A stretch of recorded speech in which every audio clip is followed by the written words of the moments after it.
On June 14, 2018, Haley Ford, 22, and Claire Martin, 21, boarded a flight from Seattle to Anchorage, Alaska's remote gateway to the wild. Both were ecology students at the University of Washington, shaped by years of studying nature and answering its call on foot. Hiking had been part of their lives since adolescence, and over the previous 3 years they had crossed countless trails through the national parks of Washington, Oregon, and California. Alaska stood above all others in their imagination. Untamed land. Vast silence. A place where forests stretched endlessly and mountains rose without witnesses.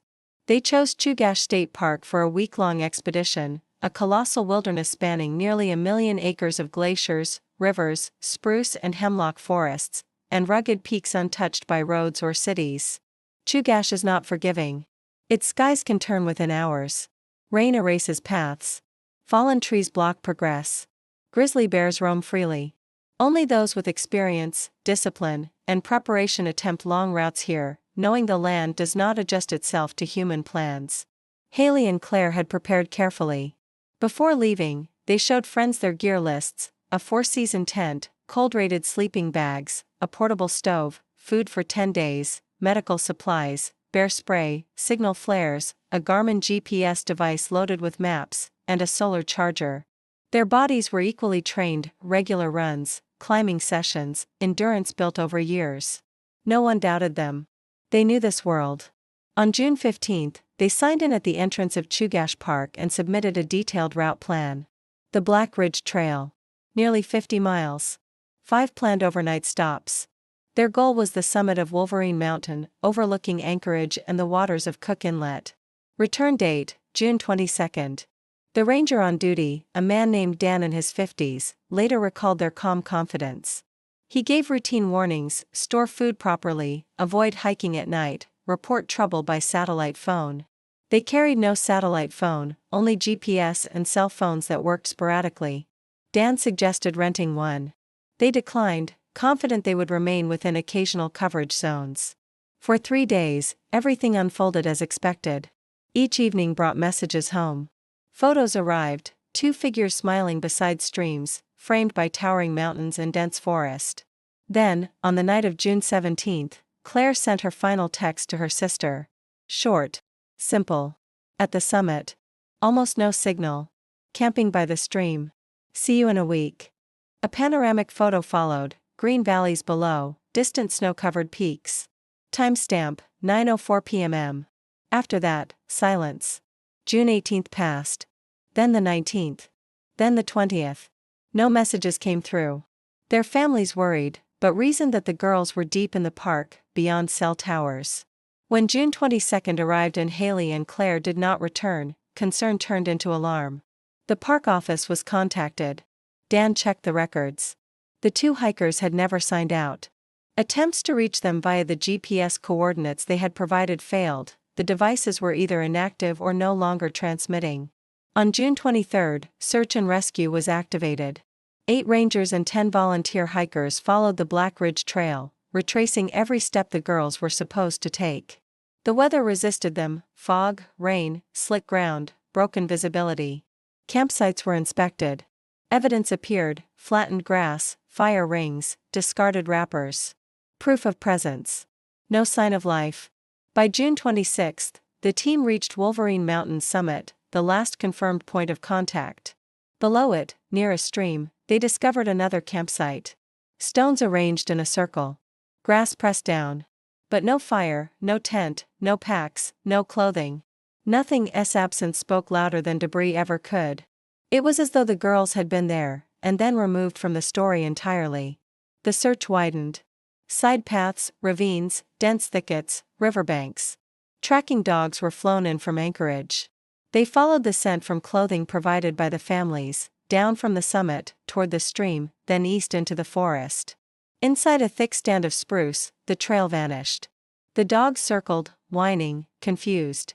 Their handler explained that this usually happens when scent is erased by water, or when something occurs that abruptly transforms the situation. As if the ground itself had interrupted the path. Some speculated impossible things. Being lifted. Being carried away. Vehicles where no roads existed. Nothing fit the terrain or logic. The operation continued for 2 weeks. 40 people joined the effort. Helicopters scanned the land with thermal cameras. Drones swept hundreds of square miles. The wilderness remained silent, holding its answer close. And somewhere within that silence, 2 lives slipped beyond sight, leaving behind only echoes, unanswered questions, and the unsettling sense that the land had chosen what to reveal and what to keep. Every hollow was examined. Every ravine. Every place where someone might slip, be trapped, or hide from a storm. The land yielded nothing. Haley Ford and Claire Martin had vanished as if the wilderness had erased them. On July 9, officials officially called off the search. At a press briefing, the coordinator stated that teams had exhausted all resources, combing the terrain within a 20-mile radius of the last known point. No trace had been found. The case was reclassified as a disappearance in the wild.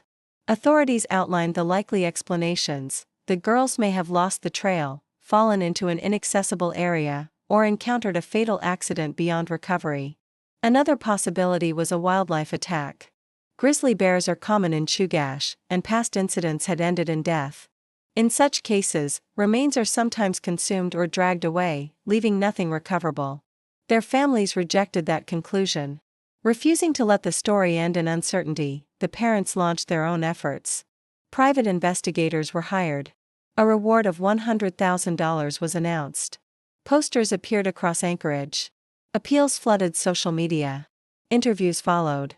Weeks turned into months. No answers came. Then on September 12, 2018, 3 months after the disappearance, 2 Canadian tourists, a man and a woman in their 30s, were hiking along an obscure path in the eastern section of Chugach Park, roughly 15 miles from the girls' last known location. The route wasn't on official maps. It was an old hunting road, barely visible, reclaimed by brush and silence. Using GPS, they were searching for a remote place to camp. Around 3 in the afternoon, the woman noticed a smell. Heavy, rotten, overwhelming. She assumed it was a dead animal, a moose or deer taken by predators. They moved forward, and the odor thickened. Curious, the man suggested stepping off the trail to investigate, imagining a strange but harmless discovery. Reluctantly, the woman followed. They pushed about 30 meters through low branches and dense undergrowth. The trees opened into a small clearing. At its center stood a large spruce. That was where they saw them. 2 human bodies. Female. Naked. Bound to the trunk. Each stood with her back pressed against the tree, facing opposite directions. Their wrists were secured behind them. Their legs were tied down, ropes fastened to exposed roots. The remains were in horrific condition, desiccated, partially preserved by cold air, partially destroyed by wildlife. Skin darkened and tightened over bone. Eyes and soft tissue gone. Birds and small animals had fed freely. Hair remained. Long and dark on one. Lighter on the other. There were no clothes. No belongings. The positioning was deliberate, unsettling, as if meant to be seen. The tourists froze. Seconds passed without movement. Then the woman screamed, turned away, and collapsed into tears. The man, shaking, pulled out his phone and attempted to call emergency services despite having no reception. He tried to photograph the scene, but his hands wouldn't steady. They retreated to the trail and hurried toward the nearest area with signal, 5 miles away. By evening, they reached it and contacted Alaska State Police. Investigators arrived the following morning by helicopter. The clearing was sealed off. Forensic teams documented every detail: ground disturbances, fibers, footprints, fragments of hair. The bodies were carefully removed from the ropes and placed into transport bags. The bindings themselves were collected as evidence. The remains were flown to Anchorage. The autopsy was difficult. Time, exposure, and animals had erased recognizable features. DNA analysis was required. Samples were matched against the parents. There was no doubt. It was Haley Ford and Claire Martin. The examination revealed that both women had died from asphyxiation. Deep marks encircled their necks, clear signs of ligature strangulation, caused by rope or sustained pressure. Death was estimated to have occurred 2 to 3 months before discovery, aligning precisely with the date they vanished. The wilderness had not taken them by chance. Something else had chosen them. Yet the autopsy revealed more than the manner of death. Claire's skull showed a fracture at its base, a clean line cutting through the occipital bone. This was not an accident. Such damage comes only from a powerful strike delivered to the back of the head with a blunt force. Blood had pooled around the break, confirming the injury occurred while she was still alive, while her heart was still pushing blood through her body. Haley bore a different kind of mark. On her abdomen, thighs, and arms were burns unlike those left by fire. Patches of skin were eaten away, exposing tissue beneath.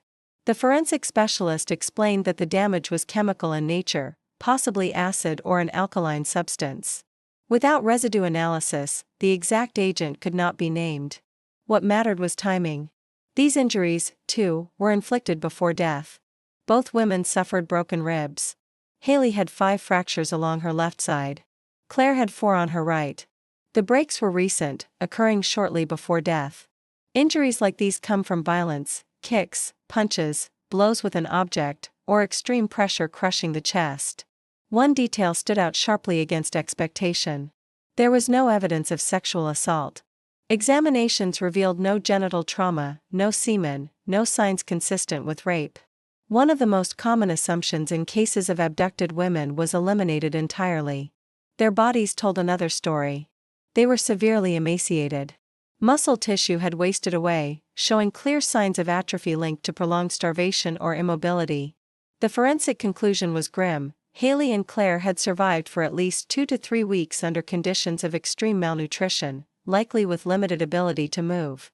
They had not died quickly. They had been kept alive. Analysis of stomach contents deepened that conclusion. There was no trace of cooked food. None of the supplies they had packed for their hike appeared. Instead, there were remnants of wild plants, berries, roots, grass. It suggested desperation. Either they were given nothing to eat, or they were forced to scavenge like animals, clinging to life on whatever the forest offered. For 3 days, specialists worked the clearing. Every detail was documented. Still, nothing pointed outward. No shoe prints. No drag marks. The forest floor, thick with moss and pine needles, had swallowed all impressions. The bindings told a fragmented story. One restraint was a hiking strap like those used to secure gear. Another was ordinary polypropylene rope, easily purchased anywhere. The third was paracord, commonly used by hikers and the military. Different materials. Different sources. As if whoever bound them used whatever was available at the moment. There were no fingerprints. Either gloves had been worn, or time and weather had erased them. DNA testing revealed only Haley's and Claire's genetic material. No foreign profile appeared. Whoever did this had left nothing of themselves behind. Their clothing was gone. Completely. Not a scrap of fabric, not a shoe, not a personal item was found within 100 meters of the site. The absence felt intentional. Only one object broke the pattern. 2 pairs of sneakers sat at the base of the tree.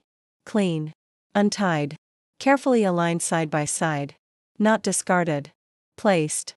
The arrangement felt deliberate, symbolic, less like evidence, more like a statement. 300 meters east of the clearing, investigators discovered an old hunting cabin. Small. Roughly 3 by 4 meters. Wood walls, a corrugated metal roof, a door without a lock. Inside, there was nothing, bare walls, dirt floor, a cold hearth, a shelf holding rusted food cans. Dust lay thick, undisturbed. No signs of recent use. Perhaps abandoned for years.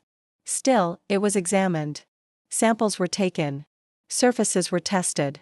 Floors and walls were checked for blood or biological traces. Nothing surfaced.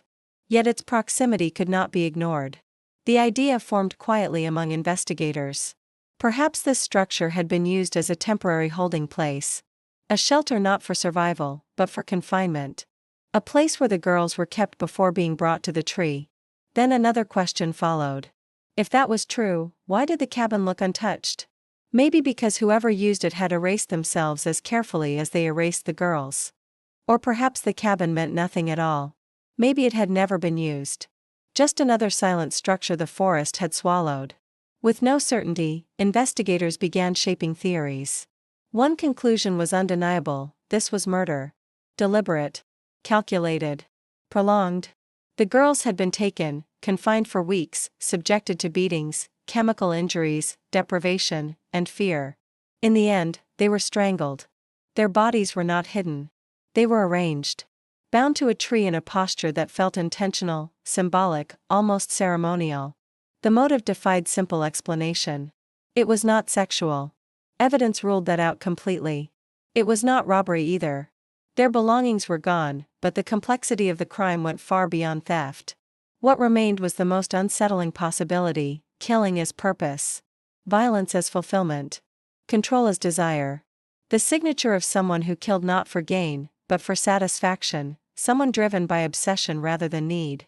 Attention turned inward, toward those who lived closest to the wilderness.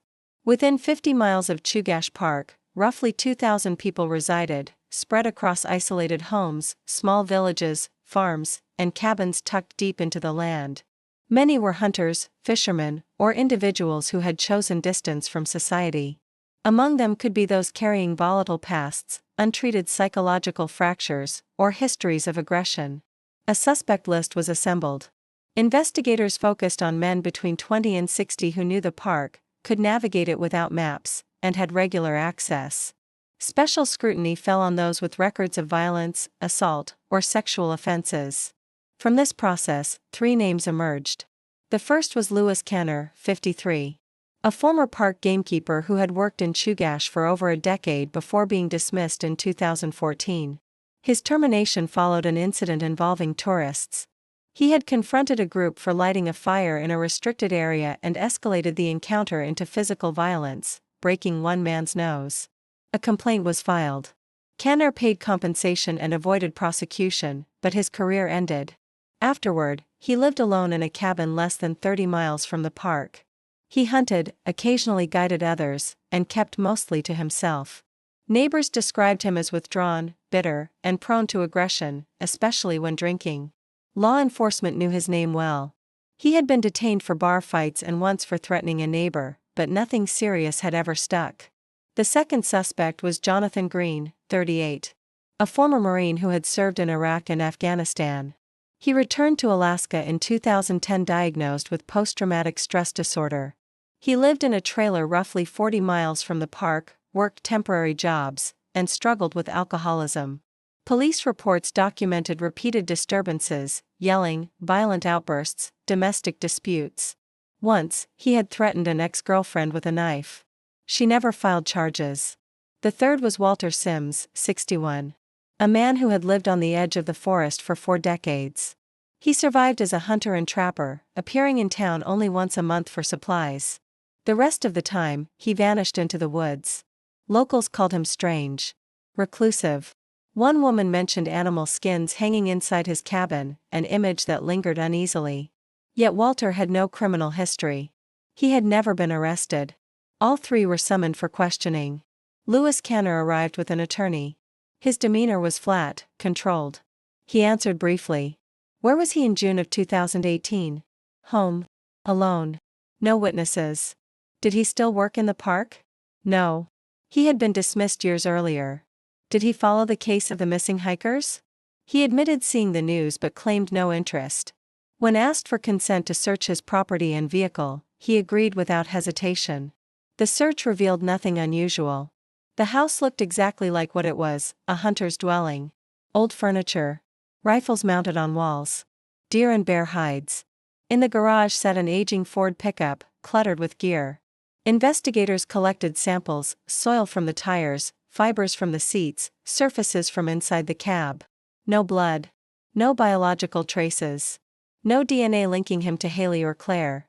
Jonathan Green was different. From the moment questioning began, he showed signs of strain. His hands trembled. Sweat gathered at his temples. His gaze rarely met theirs. Asked about June, he claimed he had been in Anchorage, working construction and staying in a shared dormitory. Investigators did not accept the answer at face value. They checked. And the search for truth pressed on, deeper into the shadows. Jonathan Green's alibi did not collapse, but it didn't hold firm either. His employer confirmed that Jonathan was on the payroll from May through July. Yet there were gaps. Several days when he failed to appear, citing illness. Investigators noted the dates. Those absences could align with the window in which the girls were taken. It was possible. Not provable, but possible. When asked to submit a DNA sample, Jonathan hesitated, then agreed. 2 weeks later, the results returned. No match. Nothing from the scene pointed to him. Walter Sims never answered his summons. Officers traveled to his residence instead. Reaching it required driving deep along a dirt road, then walking nearly half a mile through forest. The cabin was old, built of logs, its roof heavy with moss. Around it lay scattered refuse, rusted traps, bones, scraps of metal. Animal skins hung from lines strung between trees, drying in the open air. Walter stepped onto the porch holding a rifle. Not raised. Not threatening. Simply present. He asked what they wanted. The investigators explained they needed to ask questions regarding 2 missing hikers. Walter replied flatly. He knew nothing. He didn't go into the park. He hadn't seen anyone. They requested entry into the house. He refused. No warrant, no entry. They asked him to come in for formal questioning. Again, he declined. He said he was busy. Said he had broken no laws. Told them to leave. With no legal grounds to push further, they did. But they did not forget him. Surveillance began. Quiet. Continuous. Walter's routine remained unchanged. He hunted. He fished. Once a month, he traveled into town for supplies. He met no one. Spoke to no one. Nothing out of place. A month later, investigators obtained a search warrant based on accumulated circumstantial factors and his refusal to cooperate. This time, they returned with a forensic team. Walter opened the door without resistance. Inside, the cabin was disorder. Old furniture. Piles of books. Skins layered across walls and floors. The air smelled of smoke and animals. Every room was searched. Weapons were found, knives, axes, traps, but nothing beyond what any hunter would own. They tested for blood. All traces were animal, deer, moose. No human DNA. No hair. No fibers. Nothing connecting him to Haley or Claire. The basement held only a dirt floor and stored supplies. The attic was cluttered with forgotten belongings. Samples were collected. Again, nothing. Walter was released. All 3 men remained on the suspect list. None were charged. None were cleared. The investigation widened outward. Highway cameras were reviewed. Every route leading toward Chugach Park during June 2018 was examined. Hundreds of vehicles were flagged. Plates were checked. Owners were traced. No usable lead emerged. Tourists registered at the park during the same period were located and interviewed. No one recalled seeing the girls. No screams. No struggle. No unease. Nothing that stood out. Yet the facts refused to align. If Haley and Claire had been held captive for weeks, there had to be a place. Somewhere hidden. Somewhere controlled. The nearby cabin had offered a theory, but no evidence. Investigators searched further. Abandoned structures. Caves. Old bunkers. Forgotten mines left behind from the gold rush era. Every location was checked. Each one was empty. The case stalled. Suspects existed, but proof did not. Physical evidence was scarce. Answers refused to surface. At this stage, the investigation turned inward, to the mind of the person responsible. An FBI behavioral analyst reviewed the crime. The conclusion was chilling. The killer was likely male, between 30 and 50 years old. A solitary figure. Someone comfortable in isolation. Familiar with wilderness survival. Possibly trained through hunting or military experience. Capable of erasing his trail. Methodical. Psychologically, the profile pointed to a sadist, someone who derived satisfaction from dominance and suffering. The placement of the bodies was not incidental. It was deliberate. A display meant to disturb. To communicate. To watch the world react. The purpose was not clear. Only the intent was. Perhaps it was territorial. A belief that the land belonged to him, and that anyone who crossed into it became an intruder to be punished. Or perhaps it was ritual, an inner script playing out again and again in his mind, a fantasy demanding completion. Or maybe there was no symbol at all. Only the act itself. The control. The power. The act of ending life. The profiler warned that if the offender was serial in nature, the pattern could repeat. Another strike was possible. Preparation was necessary. Yet from September 2018 onward, nothing followed. No similar disappearances. No echoes of the same violence in Chugach Park. Silence settled in, heavy and unnatural. The families were left to carry what the investigation could not resolve. Haley and Claire were laid to rest side by side in Seattle, united in death as they had been in life. Haley's mother never truly returned from the loss. Grief hollowed her. A year later, she died of a heart attack, her body surrendering to what her heart could no longer bear. Claire's father chose a different path. He refused to let the case fade. He wrote letters, again and again, to police departments, federal agencies, lawmakers. Each message carried the same demand: reopen the investigation, find the killer, finish what was started. Officially, the case remains open. Periodically, detectives revisit the files, review evidence, follow up on tips. Anonymous calls have surfaced over the years, reporting strange individuals near the park. Each lead was checked. Each time, nothing came of it. In 2020, one of the lead detectives retired. In a final interview with a local newspaper, he admitted that the case haunted him more than any other. He believed the killer never left the area. That he might still be close, living quietly, holding a job, blending in, exchanging small talk with neighbors who have no idea who he truly is. Or perhaps he lives alone, buried deep in the wilderness, waiting. The detective said sleep never came easily. Not while families remained without answers. Not while the person responsible remained free. Chugach Park continues to draw visitors. Thousands arrive every year, seeking mountains, silence, and beauty. Most know nothing of Haley and Claire. Those who do are more careful, sticking to marked trails, traveling in groups, watching the shadows more closely. A memorial plaque now stands along the Black Ridge Trail. It reads, "In memory of Haley Ford and Claire Martin, who loved these mountains. Walk safely. Come home." But remembrance does not bring resolution. The questions remain, unanswered and heavy. Who did this? Why with such cruelty? Where is he now? And will he ever do it again? Investigators do not know. Evidence is scarce. Time erodes memory. Witnesses forget. The trail grows cold.